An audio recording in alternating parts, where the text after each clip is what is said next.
안녕하세요. 동굴아빠입니다. 이번 시간에는 기술사 제135회 토질 및 기초길사 종목의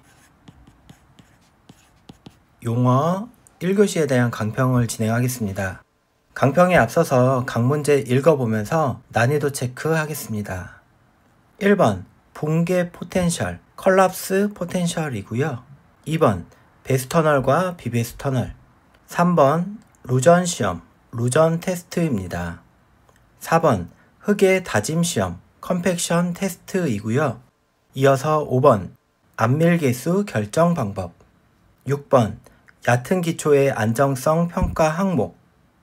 7번 안반의 평사투영법. 8번 댐체나 제방 축조 시 사용되는 필터 재료의 기준. 이어서 9번 터널의 하중 분담률. 10번 보광통벽의 보광제에 의한 강도 증가 원리.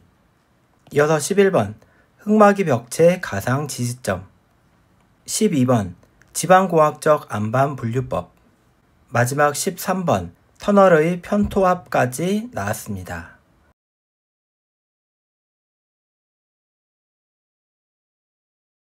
(135회) 용어 1번 붕괴 포텐셜 CP이고요. 컬랍스 포텐셜 보겠습니다. 1번은 붕괴 포텐셜의 정의로 가져갑니다. 붕괴 포텐셜이란 일정 압력을 가한 후 주수 전후의 간극비로부터 붕괴성 지반을 판단하는 지표를 말합니다. 이미 개요에서 다 나와 있습니다. 일정 압력은 0.2MPa, 주수 전 E1, 주수 후 E2의 간극비로부터 어떤 값을 구해서 붕괴성 지반을 판단하는 지표다. 이렇게 정의를 해보았습니다. 이어서 2번 붕괴 포텐셜의 메커니즘, 원리입니다. 시험 문제가 원리나 그래프를 포함하는 경우는 어떠한 문제든 간에 원리 부분을 기술해 주시면 좋습니다. 좌측의 그래프부터 보겠습니다. 세로축은 간극비 E, 가로축은 시료에 가하는 압력 로그 P입니다. 최초 시료의 최초 간극비 E0로부터 하중을 0.2MPa까지 이렇게 주면 초기 간극비 E1이 나타나게 됩니다. 이 상태에서 주수, 물을 주면은 간극비가 E1에서 E2로 이렇게 감소하게 됩니다. E1에서 E2 부분은 이렇게 보라색으로 표현해 보겠습니다. E2 부분에서 추가 압력을 가하고 시험이 끝이 나게 됩니다. 이 시험 결과로부터 붕괴 포텐셜 CP를 구할 수가 있는데 1 플러스 E0 초기 간극비 분의 분자항은 주수 전의 간극비 E1에서 주수 후의 간극비 E2를 뺀 값에다가 곱하기 100%를 해서 백분율 값으로 나타내게 됩니다. 작용 압력은 0.2MPa라고 했고요. 주수 전 간극비 E1과 주수 후의 간극비 E2를 측정해서 결과적으로 CP 값을 산정한 후에 붕괴성 지반을 판단하게 됩니다. 아랫부분을 보시면 이렇게 화살표로 범위가 나타나고 화살표의 상부축은 CP 값, 그리고 하부 쪽은 붕괴성 지반 판단 부분입니다. 보면은 1에서 5 수준은 붕괴성 위험이 없는 양호한 지반이고 5에서 10은 붕괴성 위험이 약간 있음, 문제 있음 지반, 10 이상은 붕괴성 지반, 불량한 지반을 말합니다.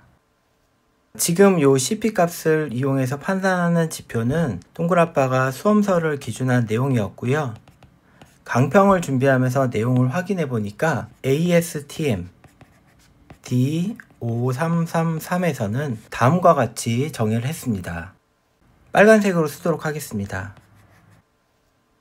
0에서 1 범위는 무시 가능하다. 붕괴 위험이 없다라는 뜻이고 1에서 5까지는 약한 붕괴가 가능하다. 5에서 10까지는 중간 정도의 붕괴, 10 이상은 심각한 붕괴 위험성이 있다. 이렇게 판단하도록 제시하고 있습니다. 자, 이 값도 참고해 주시면 좋겠습니다. 대제목 3번 보겠습니다. 붕괴 포텐셜이 큰 지반의 공학적 특성입니다. 첫 번째는 입도 분포가 불량하고 간극비가 크기 때문에 압축성이 큽니다. 단위 중량이 적고 비점성인 지반이 많습니다. 3번에 이렇게 동그라빠처럼 공학적 특징을 쓰셔도 좋고요. 또는 붕괴성 지반이 되는 이유, 또는 붕괴 위험이 증가하는 이유, 원인 이런 식으로 답안을 써주셔도 되고요. 이 세부 내용으로는 지반의 구조, 그리고 지반의 건조, 그리고 건조된 지반으로부터의 수분 침투, 그리고 외부 응력의 증가, 이런 부분의 내용을 공학적인 냄새를 풍기면서 써주셔도 좋습니다.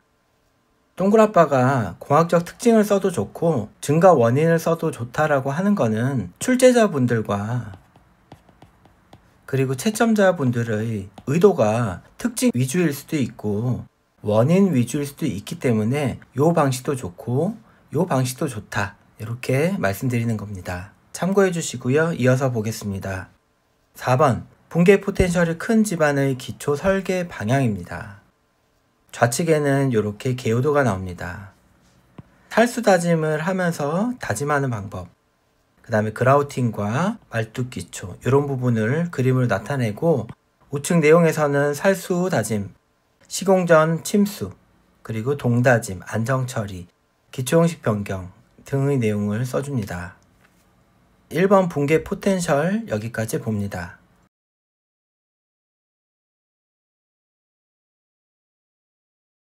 135회 용어 2번 베스터널과 비베스터널입니다. 베스터널과 비베스터널은 터널로 유입되는 지하수를 어떻게 처리하냐, 그 방식에 대한 문제입니다. 쓸 내용이 워낙에 많기 때문에 바로 비교표로 비교한 답안 형태입니다. 좌측은 배수형 터널, 우측은 비배수형 터널입니다. 우선 정의 부분 보도록 하겠습니다. 배수형 터널입니다. 방수막을 천정 측벽부 전체에다가 설치하고 터널로 유입되는 유입수를 터널의 내부로 유도하여서 배수 처리하는 방식입니다. 따라서 이렇게 지표가 있고 물이 이렇게 차 있지만은 터널을 건설할 때 물을 터널 내부로 유입시켜서 이렇게 한쪽으로 배수시킨다는 말입니다. 결과적으로 지하수위가 이렇게 줄어들게 됩니다. 이어서 우측에 비배수형 터널 정의 보겠습니다. 터널 전단면에 방수막을 설치하고 차수층까지 설치해서 지하수의 유입을 완전 차단하는 방식입니다. 개요도에서 겹쳐서 그려보면은 비배수형 터널은 이렇게 지하수위를 그대로 두고 들어오는 유입수를 차단하는 방식입니다. 이어서 아래쪽에 지반응력 보겠습니다. 좌측 배수형 터널부터 보겠습니다. 이렇게 지표가 있고 하부 쪽으로 심도가 Z인 경우입니다. 강국수가 배수되고 있기 때문에 지반의 단위 중량은 수분 단위 중량을 사용합니다. 연직 방향 응력은 수분 단위 중량의 심도 Z를 곱한 값으로 사용하고, 당연히 측압은 측압계수 또는 정지토합계수인 K를 연직방향 응력에 곱해서 산정을 하면 됩니다. 우측에 비배수형 터널을 보겠습니다. 비배수형 터널은 마찬가지로 이렇게 지표가 있고 심도 Z입니다. 물이 어느 수위에 이렇게 차 있는 상태가 되겠습니다. 이런 경우는 유효 단위 중량 감마 프라임과 물의 단위 중량 감마 W를 이용해서 지반 응력을 산정하게 됩니다. 연직 방향 응력은 감마 프라임 플러스 감마 W에 심도 Z를 곱한 값을 사용하고, 측압 부분은 유효 단위 중량 감마 프라임에만 토합계수 K를 곱하고 감마 W는 심도 Z를 구해서 산정하게 됩니다. 이어서 아래쪽에 라이닝 작용 수압 보겠습니다. 배수형 터널은 지하수위를 다 배제시키기 때문에 라이닝에 걸리는 수압은 없습니다. 반면에 비배수형 터널은 지하수에 의한 수압이 그대로 작용하게 되는데 물의 단위 중량에다가 심도를 곱한 값 이렇게 사용하게 됩니다. 하부는 이제 터널에 직경을 더한 심도에다가 물의 단위 중량을 곱한 값이다, 이렇게 확인해 주시면 되고요. 지금 말씀드리는 이 부분은 토목 시공길사는 이해하지 못하고 못 외우더라도 토질 및 기초길사한테는 상당히 중요한 부분이다, 이렇게 말씀드리겠습니다. 꼭 이해하시고 암기해 주셔야 되겠습니다. 이어서 나오는 특징과 적용 조건 부분입니다. 배수형 터널에서 특징은 지하 수위가 저하됨에 따라서 나타나는 문제들입니다. 치마라든지 지하수 고갈, 유지관리비 이런 부분이 있고요. 이어서 비배수형 터널은 지하 수위를 아예 차단하기 때문에 거기에 따른 특징들이 나타납니다. 방수공이 필요하고 그리고 라이닝에 수압이 걸리기 때문에 라이닝 두께가 두꺼워지는 부분이고요. 그리고 아래 적용 조건은 이러한 내용을 바탕으로 이해해 주시면 되겠습니다.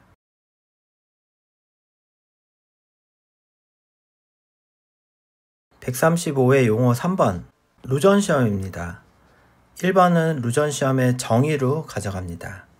루전 시험이란 시추공 내 패커 설치 후 주입량 및 주입압을 측정하여서 안반의 투수 개수 및 루전치를 획득하여서 안반의 투수성 평가, 그라우팅을 관리하는 원위치 시험입니다. 대제목 2번은 루전 시험 방법 및 루전치 산정 방법입니다. 루전 시험 방법에 대한 개요도와 그리고 시험 방법을 이렇게 차트 형태로 기술합니다. 그리고 루전 시험에서 가장 중요한 요 1루전을 구하는 방법을 이렇게 박스까지 쳐서 기술합니다. 1루전은 PL의 10Q입니다. P는 주입압이 되고요. 주입압은 1MPa입니다. 1MPa는 대기압의 10배입니다. 자, L은 패커와 집안 사이의 길이, 시험 길이가 되겠고요. 그리고 Q는 주입량이 됩니다. 1루전은 투수 개수랑 비교하게 되면은 보통 10의 -5승 cm/s입니다. 보통 점토의 투수 개수가 10의 -5승에서 10의 -6승이니까 점토 중에서도 투수성이 약한 안반이 1루전치를 갖는구나, 이런 느낌 가져가 주시면 좋겠습니다. 대제목 3번입니다. 루전 시험의 결과 활용 및 그라우팅 관리입니다. 그라우팅 관리는 좌측의 그래프, 주입량 Q와 주입압 P에 따라서 정상 곡선과 간극 막힘, 그리고 수압 파쇄, 이런 그림을 그려가면서 설명을 해줍니다. 자, 우측에는 루전치를 이용한 결과 활용 방법을 쓸 수 있겠습니다. 이어서 마지막 대제목 4번은 설계 시공 시 유의사항, 내용을 몇 줄 써주고 답안을 완성한 사례입니다. 한 가지만 덧붙이자면은 요 대제목 3번의 결과 활용 부분, 이 부분 대신해서 쓸 수 있는 부분이 루전치를 활용한 안반의 투수성 판단 기준, 이런 부분을 쓸 수 있겠습니다. 예를 들어서 0에서 1루젠인 경우는 안반이 치밀한 경우, 따라서 투수성이 거의 없는 경우이고 1에서 5는 투수성이 약간 있는 경우, 5에서 10은 투수성이 중간 정도인 경우, 10 이상의 루전치를 갖는 안반은 투수성이 큰 안반, 이렇게 판단할 수 있습니다. 이 내용도 메모해 두시고 다음 시험에 활용해 주셔도 좋겠습니다.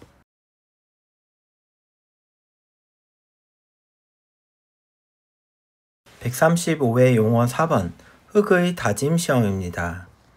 1번 개요. 다짐은 집안 내 공국 속에 공기를 배출시켜서 공학적 특성을 개선시키는 것으로 크게 실내 시험과 현장 시험으로 구분할 수 있습니다. 2번은 흙의 다짐 시험입니다. 첫 번째는 실내 다짐 시험, 두 번째는 현장 다짐 시험으로 크게 구분합니다. 실내 다짐 시험의 목적과 실내 다짐 시험 중에 A 다짐을 기준으로 한 방법을 이렇게 써주고, 실내 다짐 시험에서 나오는 다짐 곡선과 그리고 12R 곡선까지도 이렇게 그려준 답안 형태이고요. 이어서 현장 다짐 시험도 마찬가지로 현장에서 다짐 시험을 실시하는 목적과 방법, 그리고 다짐도 C를 구하는 공식까지 이렇게 써준 답안 형태입니다. 여기까지 이렇게 써주시고 다짐 시험을 활용하는 방법, 그리고 특징, 설계 시공 시 유의사항 이렇게 써주시고 답안을 완성해 주셔도 좋고요. 아니면 우측에 대제목 3번처럼 특징 비교를 하고 끝내셔도 좋습니다.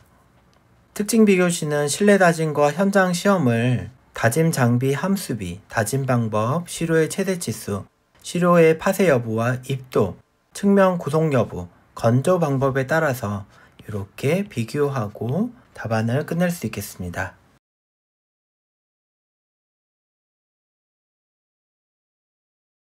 135회 용어 5번 안밀계수 결정 방법입니다. 1번 개요. 안밀계수 CV는 안밀 속도를 나타내는 지표로서 안밀 치마량, 안밀 소요시간 예측 등의 중요한 요소로 작용합니다. 2번은 안밀계수 결정 방법입니다. 괄호 안에는 루트 T 방법 위주로 서술 이렇게 써 있습니다. 왜냐하면 안밀시험 산정 방법은 실내 시험이 있고 현장 시험이 있지만은 실무에서는 실내 시험, 안밀 시험을 실시해서 루트 T 방법이나 또는 로그 T 방법을 이용해서 산정을 합니다. 따라서 실무에서 실질적으로 사용하는 안밀 시험에서 나오는 로그 T나 루트 T 방법, 요 중에 하나를 집중적으로 기술하는 게 올바른 방향이라고 생각을 합니다. 따라서 나머지 현장 시험 이런 부분은 제외하고 로그 T도 제외하고 많이 쓰는 루트 T 방법으로 이렇게 답안을 서술한 형태입니다. 자, 좌측에는 안밀 시험 결과로부터 나오는 치마량 시간 곡선 그리고 루트 T 방법에 대해서 서술합니다. 결과적으로 안밀도 90%일 때 안밀 개수를 구할 수가 있는데 그 공식까지도 써주셔야 됩니다. 안밀 개수 CV는 안밀 소요시간 T분의 시간 개수 TV 곱하기 H 자승인데 TV는 90%일 때 0.848 값을 가집니다. 여기까지 이렇게 결정 방법을 서술해 주시면 됩니다. 이어서는 로그 T 방법에 대해서도 써주셔도 좋고 아니면 동그라빠처럼 루트 T만 쓰고 이 방법을 이용해서 설계 시공시 유의사항 이런 내용을 써주셔도 좋습니다. 동그라빠는 설계 시공시 유의사항 해서 학습했던 부분 내용 위주로 이렇게 그래프와 함께 서술한 답안 형태를 가져가 보았습니다.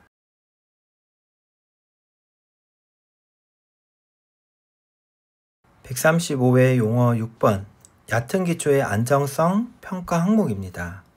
동그라빠가 난이도를 초록색으로 표현했는데요. 그 이유는 우리가 얕은 기초 공부할 때 보통 지지력하고 치마 이 정도에 대해서 안정성 평가를 공부를 하는데 이렇게 평가 항목이라고 하니까 왠지 더 있을 것 같고 정리는 안 해봤고 그러한 느낌이 들기 때문에 초록색으로 표현을 했습니다. 그러나 실질적으로는 우리가 다 학습한 부분이기 때문에 모범 답안 내용 같이 보도록 하겠습니다. 1번 개요입니다. 구조물 기초 설계 기준에서는 기초의 안정성 평가 시 집안의 전담 파괴, 즉 지지력에 대한 부분, 치마, 전도, 활동, 비탈면 활동 및 기초 본체에 대해서 안정성을 검토하도록 제시하고 있습니다. 이러한 내용들 때문에 조금 난이도를 제가 초록색으로 표현했구나 라고 봐주시면 됩니다. 2번 얕은 기초의 안정성 평가 항목입니다. 1번 집안의 전담 파괴, 지지력이라고 써줬습니다. 집안의 허용 지지력 QA가 기초에 작용하는 Q보다 충분히 커야 됩니다. 허용 지지력 QA는 기초 집안의 극한 지지력을 소요의 안전율로 나눈 값을 사용합니다. 안전율 값을 이렇게 3으로 제시해 주셔도 좋습니다. 아래 표에는 테르자기 지지력 공식에서 QU를 구하는 방법입니다. 그리고 아랫부분은 이 인자들 내용을 충실히 써줍니다. 이어서 안정성 평가 두 번째 치마입니다. 치마는 허용 치마량 및 부등 치마를 규정 이내로 확보해야 됩니다. 표 안에는 즉시 치마량을 구하는 공식 SI에 대해서 쓰고 그 인자 부분에 대해서도 써줍니다. 얕은 기초의 안정성 검토는 지지력과 치마가 중요하기 때문에 이렇게 칸수를 많이 활용하는구나 봐주셔야 됩니다. 이어서 안정성 평가 세 번째는 전도에 대한 부분, 네 번째는 활동, 다섯 번째는 비탈면 활동, 여섯 번째는 기초 본체에 대한 부분, 휨이라든지 전단, 압축력에 대한 안전 검토 부분입니다. 그리고 7번째는 추가 고려사항이 있고요. 추가 고려사항은 지진에 대한 안전 검토 여부, 액상화 부분, 그리고 부력 등이 포함됩니다.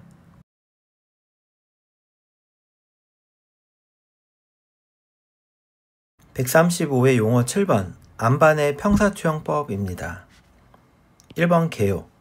안반 사면 및 불연속면의 주양 경사와 전단 저항각을 활용해서 안반 사면의 3차원적인 형태를 2차원의 평면에 투영하고 그 평면에 투영된 불연속면 극점의 분포 형태를 확인해서 안반 사면의 안정성을 정성적으로 판단하는 방법입니다. 2번은 평사투영법의 작도 방법입니다. 토지길수하기 때문에 안반의 평사투영법이 나온 경우는 작도 방법을 이렇게 제시해 주는 게 가장 중요하다라고 볼 수 있겠습니다. 평사투영법의 정성스러운 개요도 하나와 작도하는 방법을 차트 형태로 그려줍니다. 이어서 대제목 3번은 평사투영법의 특징, 그리고 평사투영법의 설계 시공시 위상, 이런 내용을 써주고 답안을 완성해 보았습니다. 추가적으로 평사투영법이라는 이 부분에 대해서 번외로 조금 말씀을 드리면은 평사투영법을 활용할 수 있는 프로그램은 실질적으로 두 가지가 있습니다. 마이다스사의 소일웍스 안반 사면 부분, 이 부분인데 이 프로그램 안에 아까 말했던 주양경사와 전단저항각을 이렇게 수십 개를 이렇게 데이터를 입력을 하면은 소일웍스 같은 경우는 안반 사면의 파괴 형태와 안전율까지 이렇게 줍니다. 그래서 상당히 좋은 프로그램이고 활용도가 높습니다. 공무원들 또한 소일웍스 프로그램을 좋아합니다. 반면에 소일웍스라는 프로그램 말고 수험서에 자주 나오는 요 딥스라는 프로그램이 있습니다. 얘도 마찬가지로 이렇게 데이터를 주면은 파괴 형태와 안전율을 주지는 못하고 얘는 파괴 형태만 줍니다. 자, 파괴 형태는 우리가 알다시피 원형 파괴와 평면 파괴, 그리고 쐐기 파괴, 전도 파괴 이렇게 되는데 요 딥스라는 프로그램은 파괴 형태만 결과적으로 주게 됩니다. 그래서 어떤 파괴 형태가 나오면은 거기에 따라서 또 다른 프로그램을 사용을 해야 됩니다. 예를 들어서 평면 파괴 같은 경우는 락플레인이라는 프로그램을 이용해서 안전율을 산정을 해야 되고요. 쐐기 파괴 같은 경우는 이제 스웨지라는 프로그램을 사용해서 또 안전율을 산정해야 됩니다. 이러한 큰 차이가 있어서 최근에는 보통 이제 소일웍스를 많이 사용하시는 것 같고 공무원들도 소일웍스를 활용한 프로그램을 좋아한다. 이렇게 번외로 말씀드리고 넘어가도록 하겠습니다.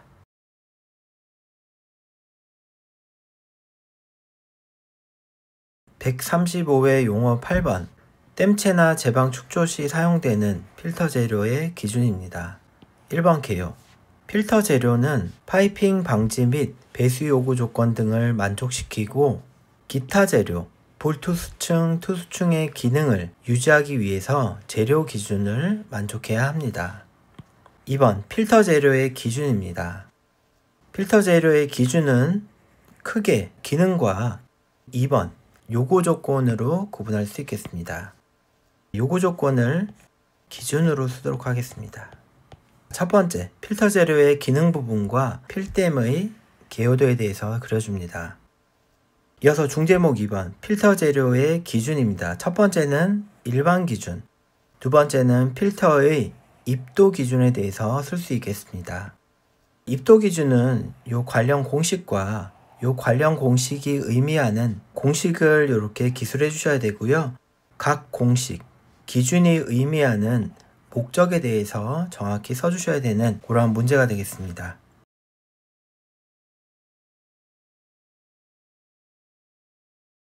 (135회) 용어 9번 터널의 하중 분담률입니다. 1번 개요. 터널의 하중 분담률이란 터널의 2차원 해석 시 굴착이 진행되는 단계에 따라서 천정부의 변이를 기준하여서 시공 단계별로 나누게 되는데 각 단계에 대응하는 변이를 최종 변이에 대한 백분율로 나눈 것입니다.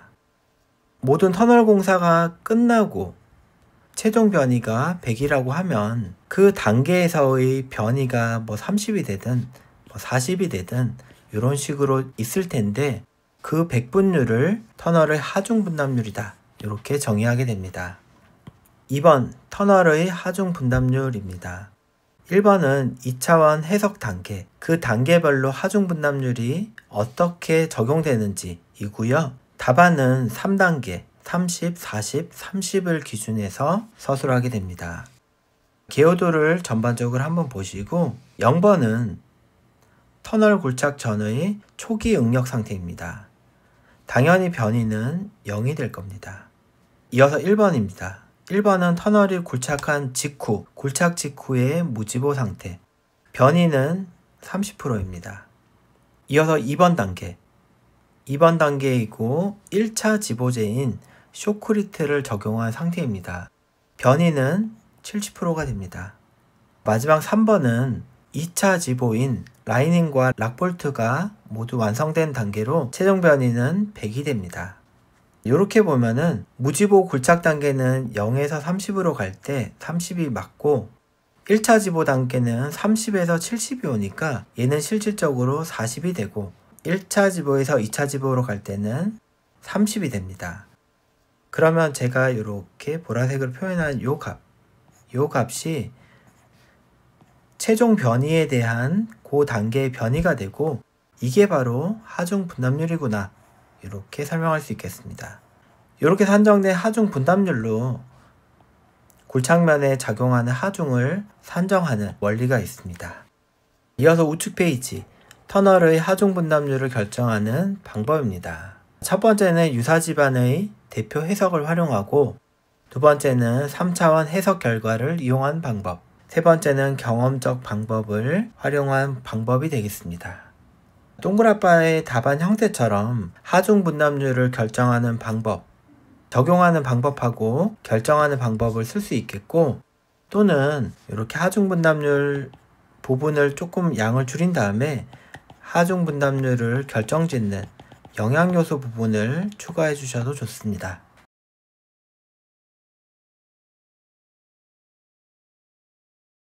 (135회) 용어 10번 보광통벽 보광제에 의한 강도 증가 원리입니다.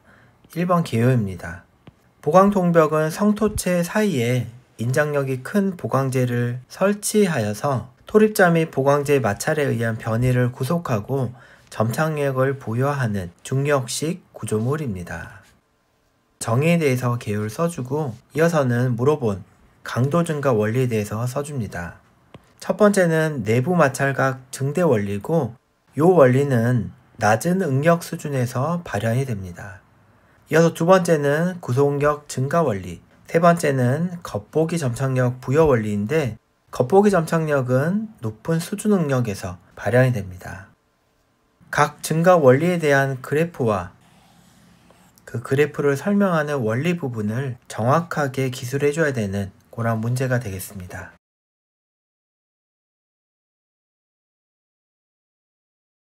(135회) 용어 11번 흑마기 벽체의 가상 지지점입니다. 1번 개요. 흑마기 벽체 굴착 시 굴착 근입 깊이가 적정하면 굴착에 따른 수평 변이가 0이 되는 지점이 있는데 그 지점을 가상 지지점이라고 합니다. 자, 지금 말씀드리는 부분은 이론상의 가상 지지점에 대한 정의이고요. 실무적으로는 가상 지지점이 설정이 되어야 안정성 평가가 가능하고 거동을 모델링하기 위한 지점으로 활용하고 가상 지점이 있기 때문에 설계 단순화가 가능한 그러한 부분이 되겠습니다. 보통 지보제를 설치하니까 가상 지점은 항상 최종 지보제 그 부분에 걸리게 됩니다. 대제목 2번 가상 지점의 결정 방법인데 수험서에 나와 있는 대로 경험적 방법과 해석적 방법으로 이렇게 답안은 작성을 합니다.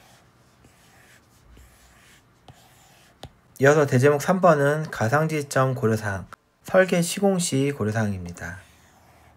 이렇게 답안을 작성해 주셔도 되고요. 아까 말씀드렸듯이 경험적 방법은 사용해 본 적이 저는 없기 때문에 요 내용 대신에 가상지지점에 영향을 주는 요소, 이런 부분 내용을 써주셔도 좋겠습니다. 집안 조건이라든지 흙막이 벽체의 종류, 그리고 굴착 깊이, 그리고 하종 조건, 이런 내용으로 내용 이렇게 써주셔도 좋겠습니다.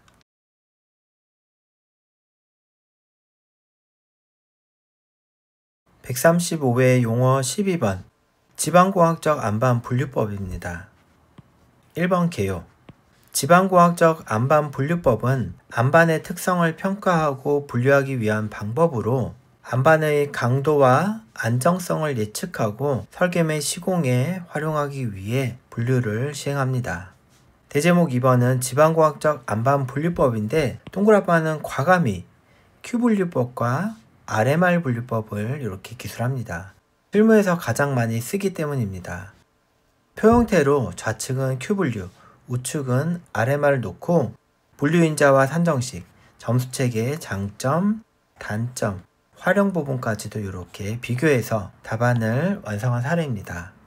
동그라빠처럼 이렇게 과감히 쓰셔도 되고 또는 안반분류법에 대해서 개요 정도 이렇게 한두 줄 정도 써주시고 그리고 안반분류법에 대한 목적 부분 그리고 활용 부분 이런 부분으로 한 페이지를 채워서 답안을 구성해 보셔도 되겠습니다.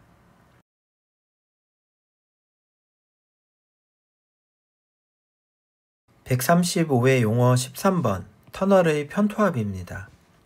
1번 개요. 편토합은 터널 시공 시 집안의 불균형한 응력 분포로 인해서 발생되는 비대칭적인 토합을 말합니다. 2번 터널의 편토합 발생 원인 및 발생 형태입니다. 첫 번째 발생 원인은 지형과 지질 형태로 크게 구분하여서 내용을 서술해 보았고 이어서 발생 형태 부분은 요 개요도 부분과 발생 형태에 대한 대표 형태로 이렇게 기술합니다. 이어서 대제목 3번은 터널의 편토합 방지 대책을 사면 보강공법과 그리고 지보공에 의한 보강공법으로 크게 구분해서 서술한 답안 형태가 되겠습니다. 편토합이라는 문제가 나왔을 때 아주 일반적인 내용을 동일하게 공부를 할 텐데 동그라빠처럼 이렇게 지형과 지질로 구분할 수 있냐, 방지 대책도 사면과 지보공으로 구분할 수 있냐, 이런 게 답안의 1, 2점을 차별화짓는 요소라고 할 수 있겠습니다. 13번까지 봤고요. 여기까지 해서 토질 135회 용어 1교시에 대한 강평을 마치도록 하겠습니다. 수고하셨습니다.